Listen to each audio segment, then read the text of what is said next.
नमस्कार दोस्तों, नमः शिवाय। जीवन ज्योति चैनल में आप सभी का हार्दिक स्वागत करती हूँ। दोस्तों, आज की वीडियो होगी माता संकटा जी की पूजा विधि के विषय में।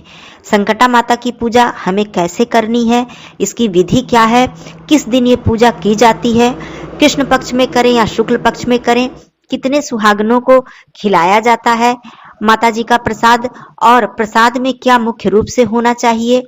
साथ में आप लोग ये जानेंगे क्या किसी मन्नत के लिए ही संकटा माता की पूजा की जाती है या फिर हम ऐसे भी कर सकते हैं। किन किन अवसरों पे हमें माता संकटा जी की पूजा करनी चाहिए और सुहागनों को खिलाना चाहिए। बहुत सारे प्रश्न हैं दोस्तों, बहुत सारे प्रश्नों के उत्तर आपको मिलेंगे। संपूर्ण जानकारी आपको इस वीडियो में मिलने वाली है। माता संकटा जी की पूजा कैसे करें, आप लोग पूरी तरह से इस विधि को समझ लीजिएगा। कुछ विधियों में थोड़ा अंतर हो सकता है अपने अपने जगह के हिसाब से, अपनी अपनी परंपरा के हिसाब से, लेकिन मुख्य रूप से विधि एक ही है। थोड़ा बहुत तरीकों में फर्क हो सकता है। तो हम सभी लोग मिलकर पूरी पूजा विधि जानेंगे। पूरी पूजा विधि जानने के लिए आप लोग वीडियो में अंत तक बने रहिएगा। चैनल पे पहली बार हैं तो चैनल को सब्सक्राइब कर लीजिएगा। वीडियो पसंद आता है तो इसे एक लाइक जरूर कीजिएगा। कमेंट बॉक्स में जय संकटा मैया जरूर लिखिएगा। दोस्तों, सबसे पहली बात, माता संकटा जी की पूजा करने से हमारे सभी संकट कष्ट दूर होते हैं। और हमें किस किस समय पर माता संकटा जी की पूजा अवश्य करनी चाहिए और सुहागनों को आमंत्रित करके जरूर खिलाना चाहिए। तो सबसे पहले मैं बता दूं, आपके घर में कोई भी मांगलिक कार्य हो, जैसे कि मुंडन हुआ, जनेऊ हुआ, विवाह हुआ, या फिर आपके घर में किसी भी प्रकार की कोई सफलता किसी को मिली है, परीक्षा में आपके बच्चे पास हुए हैं या किसी को नौकरी लगी है, मतलब किसी भी शुभ अवसर, किसी भी खुशी के अवसर पर आप लोग माता संकटा जी की पूजा अपने घर में जरूर करें, आयोजन करें और 7 सुहागनों को बुलाकर जरूर प्रसाद माता रानी का खिलाएं और पूरी विधि से पूजा करें। तो आइए जान लेते हैं किस दिन करना चाहिए। मुख्य रूप से बहुत ही पुराने समय से माता संकटा जी की पूजा हम लोग बृहस्पतिवार के दिन करते हैं और शुक्ल पक्ष में करते हैं, लेकिन अब मैंने देखा है कि सोमवार शुक्रवार को भी ये पूजा की जाती है और कृष्ण पक्ष में भी बहुत से लोग पूजा करते हैं। तो अपनी अपनी श्रद्धा की बात है, अपने अपने नियम की बात है, इसमें कोई दिक्कत नहीं है। माता जी केवल हमारी श्रद्धा, हमारी भक्ति देखती हैं। लेकिन जो पुराने समय का नियम है हम लोगों के यहाँ, वो यही है, बृहस्पतिवार को और शुक्ल पक्ष में। तो ये हो गया। आप कैसे करें, सबसे पहली बात तो संकटा माता का जब पूजा हमें करनी है तो जरूरी नहीं है कि हमने कोई मन्नत मानी है तभी करनी है। आपको शुभ अवसर पे भी करनी चाहिए और कभी भी कोई भी परेशानी पड़ने पर, कोई दुख पड़ने पर आप संकटा माता का नाम लेके मन्नत भी मान सकती हैं। या फिर दूसरा तरीका है, आप किसी के घर, जैसे सुहागनों को बुलाया जाता है तो किसी के घर आप संकटा माता की पूजा में गई हैं तो वहां पर भी आप पूजा में भी माता संकटा जी से अपनी कोई भी मन्नत मनोकामना मान सकती हैं कि इसे पूरा होने पर माता जी मैं आपकी पूजा का आयोजन करूंगी। तो इस तरह से भी किया जाता है और आप वैसे भी मन्नत कर सकती हैं। तो ये तो हो गई मन्नत की बात, और शुभ अवसर पे आपको जरूर अपने घर में आयोजन करना चाहिए। तो सबसे पहले क्या करना होगा, पूरी विधि आप लोग समझ लीजिए। तो बृहस्पतिवार के दिन यदि आपको खिलाना है तो एक दिन पहले अर्थात बुधवार की शाम को आप जाकर सभी सुहागनों को आमंत्रित कर दें। उनके घर जाकर आप लोग प्रेम से आमंत्रित कर दें। देखिए, आप अगर एक मन्नत के लिए खिला रही हैं तो 7 सुहागन, यदि आप 2 मन्नत के लिए कर रही हैं तो आप एक साथ 2 भी, मतलब जैसे जोड़ा में खिलाना उसे कहते हैं, कि जोड़े में भी आप खिला सकती हैं, अर्थात 14 सुहागनों को खिला सकती हैं या फिर 7 सुहागनों को ही डबल डबल, जैसे जोड़े में सारी चीजें करके, मैं आगे विधि में बताऊंगी, आप इस तरह से जोड़े में खिला सकती हैं। 14 मिल जाए तो और भी अच्छी बात है। तो आप पहले जाके आमंत्रित करें। और ये भी मैं नियम बता दूं कि जब भी संकटा माता के लिए कोई भी आकर आमंत्रित करता है तो कभी मना नहीं करना चाहिए। यदि आप पीरियड्स वगैरह नहीं है, मतलब मासिक धर्म में आप नहीं है, या फिर कोई बहुत ही कोई ऐसी दिक्कत नहीं है आपके साथ कि कहीं आपको बाहर उस दिन जाना है, तो मना नहीं करते हैं, ऐसा नियम है। तो ये बात हो गई, आप आमंत्रित कर लें। अब प्रसाद की बात मैं बताती हूँ। प्रसाद जो मुख्य रूप से माता संकटा जी के लिए पुराने समय से नियम है, वो गुड़ और भुना हुआ चना, ये मुख्य प्रसाद है। और साथ में लाई, जिसे कि भूजा भी कहते हैं, आम बोलचाल भाषा में भूजा कहते हैं, ये मुख्य प्रसाद होता था पहले समय में। लेकिन अब मिठाई भी रखा जाता है, या फिर कोई मन्नत जो हमने मानी है तो बहुत से लोग मन्नत के साथ ये भी मन्नत कर देते हैं कि मुझे यही प्रसाद खिलाना है, तो वो चीज आप रख सकते हैं कि मैं लड्डू खिलाऊंगी या फिर मैं अपने हाथों से ये प्रसाद बनाकर खिलाऊंगी, तो वो भी रख सकते हैं। लेकिन चना और गुड़ ये जरूरी होता है, चाहे आप उसके साथ कोई भी फल मिठाई इत्यादि रखें। ये तो हो गई प्रसाद की बात, तो ये जरूर आप लोग कर लीजिएगा। अब आपको क्या करना है, सुबह से तैयारी कैसे करनी है। तो जिस दिन आपको खिलाना है, सुबह सवेरे उठकर आप एक स्थान चुन लीजिए, साफ स्वच्छ स्थान। उस स्थान की साफ सफाई कर लीजिए, गंगा जल छिड़क लीजिए, स्वयं भी नहा धोकर स्वच्छ वस्त्र धारण कर लीजिए। काला नीला इस तरह के वस्त्र आपको नहीं पहनना है पूजा में। अब आपको एक छोटी सी चौकी स्थापित करिए, या फिर चौकी नहीं स्थापित करते हैं तो आप जमीन पर ही रंगोली या अल्पना बनाकर, जिसे कि चौक पूर्णा कहते हैं, या फिर अष्टदल कमल बनाकर आप एक कलश की स्थापना कर सकती हैं। चाहे तो नीचे एक वस्त्र बिछाकर उस पे आप अष्टदल कमल या चावल की ढेरी कुछ रखकर या गाय का गोबर रखकर कलश की स्थापना कर लें। कलश रख लें। कलश जैसे कि रखा जाता है, पंचपल्लव ऊपर रखा जाता है, नीचे गंगा जल और जल डालकर उसमें पुष्प इत्यादि, दूर्वा, सिक्का इत्यादि आप डाल दें, स्वास्तिक बना दें, मौली बांध दें। ये कलश की स्थापना हो गई। ऊपर एक अनाज का पात्र रख दे और एक दीपक रख दे, जैसे हम लोग कलश स्थापना करते हैं। ये हो गया। अब माता संकटा जी की पूजा में मुख्य रूप से 7 मिट्टी की जो ढेरी होती है, छोटी छोटी रोड़ी बोलिए या मिट्टी की ढेरी छोटी छोटी सी होती है। यदि आप जोड़े में खिला रही हैं तो 14 ढेरी आपको रखना है, और यदि आप एक ही खिला रही हैं तो 7 ढेरी आपको रखनी है। तो कलश के चारों तरफ वो 7 ढेरियां, चाहे 14 ढेरियां जो भी आप खिला रही हैं वो रख दीजिएगा, और उसे पहले हल्दी में कलर कर दीजिएगा, मतलब हल्दी लगा दीजिएगा। फिर रखिएगा। उसके बाद वहां पर 2-2 लौंग, माता जी के नाम से 2-2 लौंग रखिएगा। यदि आप जोड़े में खिला रही हैं, फिर मैं वही बार बार बताना चाह रही हूँ, क्योंकि जोड़े में भी खिलाना और सिंगल खिलाना दोनों ही नियम साथ में बताती जा रही हूँ।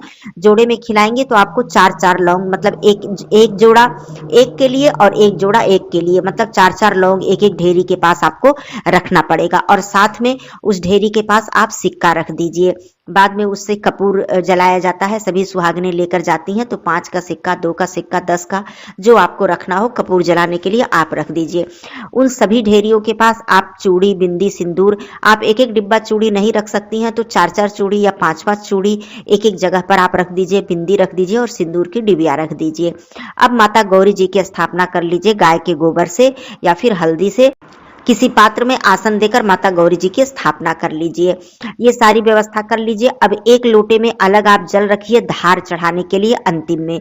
उसमें उस जल में आपको धार कैसे बनाना है, हल्दी, पिसी हुई हल्दी होनी चाहिए, पिसी हुई हल्दी, लौंग, नीम का पत्ता और थोड़ा सा कोई मीठा जैसे गुड़ या चीनी डालकर आप धार बनाकर एक साइड में रख दें, स्वच्छ रूप से उसे रख दें। एक पात्र में छोटे जल अलग रख लें, आचमन वगैरह करने के लिए या फिर अगियारी जब करते हैं तो वहां पर जल इत्यादि गिराने के लिए। इसके लिए आप अलग पात्र में जल रख लें। ये जल की बात हो गई।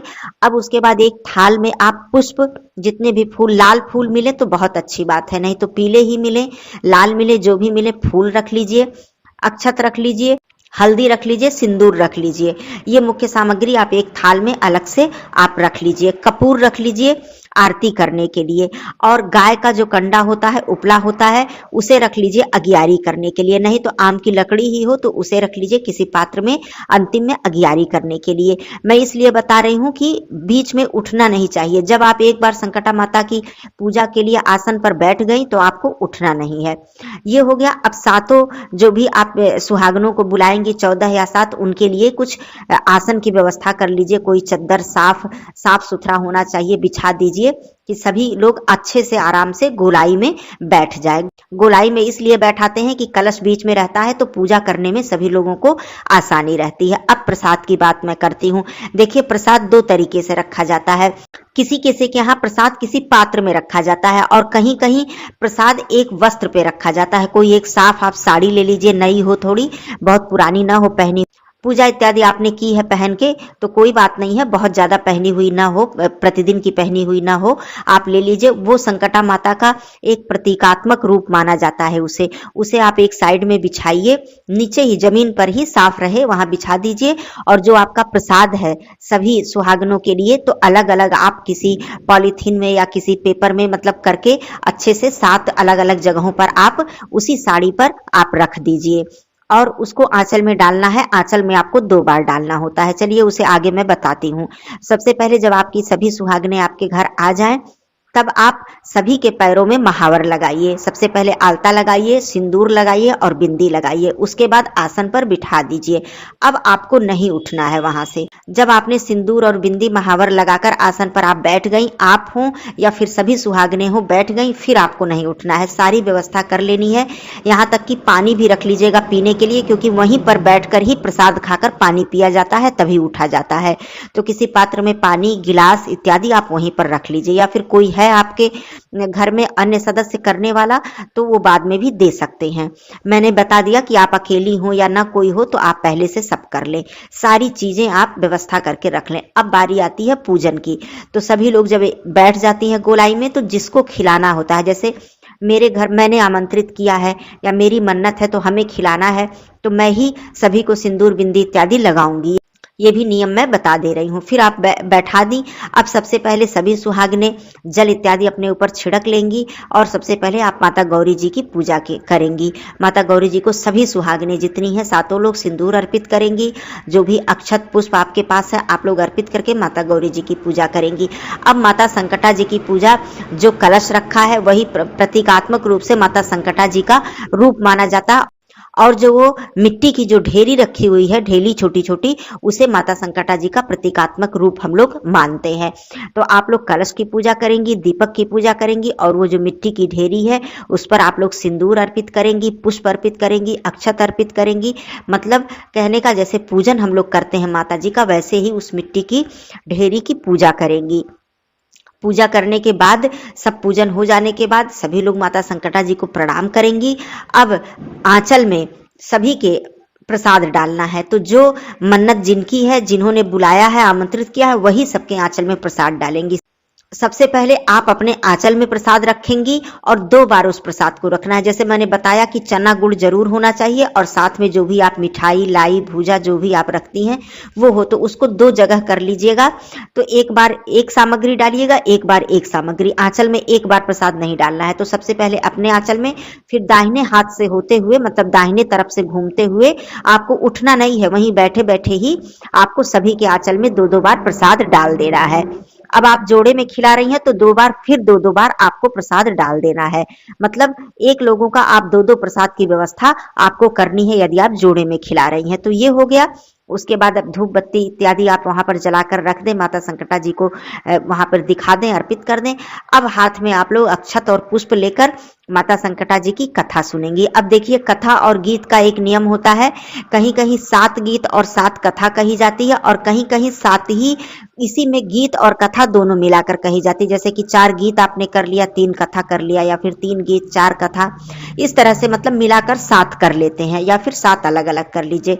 तो हाथ में पुष्प और अक्षत लेकर आप सभी लोग कथा करेंगी, सभी लोग सुनेंगी। एक लोग कोई वहां पर कथा सुना देती हैं, सभी लोग सुन लेती हैं जिनको भी आता हो, और फिर 7 लोग मिलकर गीत माता संकटा जी का, माता दुर्गा जी का गीत गाते हैं। गीत और कथा जब समाप्त हो जाता है, उसके बाद आपको क्या करना है, माता संकटा जी की आरती करनी है। जब आपका कथा और गीत समाप्त हो जाए तब आप माता संकटा जी की आरती करें। वहीं पर बैठे बैठे ही आरती की जाती है।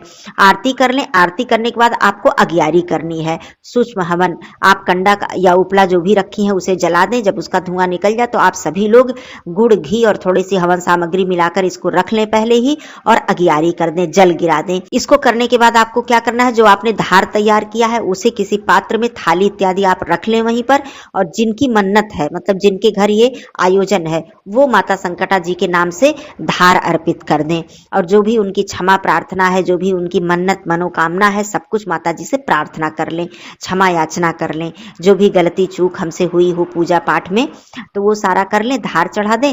अब आपको क्या करना है, जितनी भी सुहागनों के आंचल में वो प्रसाद है, उसमें से थोड़ा थोड़ा प्रसाद वो आपके आंचल में देंगी। आपके अर्थात जिसने उस पूजा का आयोजन किया है, जिनके घर वो सुहागने आई हैं, जिनके घर माता संकटा जी की पूजा है, थोड़ा थोड़ा सा प्रसाद वो सभी लोग आपके आंचल में डाल देंगी। उसके बाद जो साड़ी है जिसपे आपने माता संकटा जी का प्रसाद रखा है, उस साड़ी को माता जी का चरण समझकर सभी लोग ऐसे साड़ी को ऐसे मोड़ते हुए दबाएंगे। ये माता जी का चरण है, ये प्रतीकात्मक रूप से हम लोग उसे माता जी का चरण मानते हैं।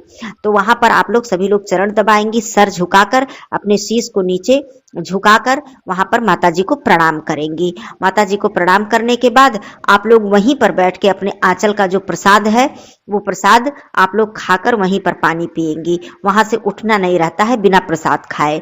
प्रसाद खाकर पानी पिएंगी।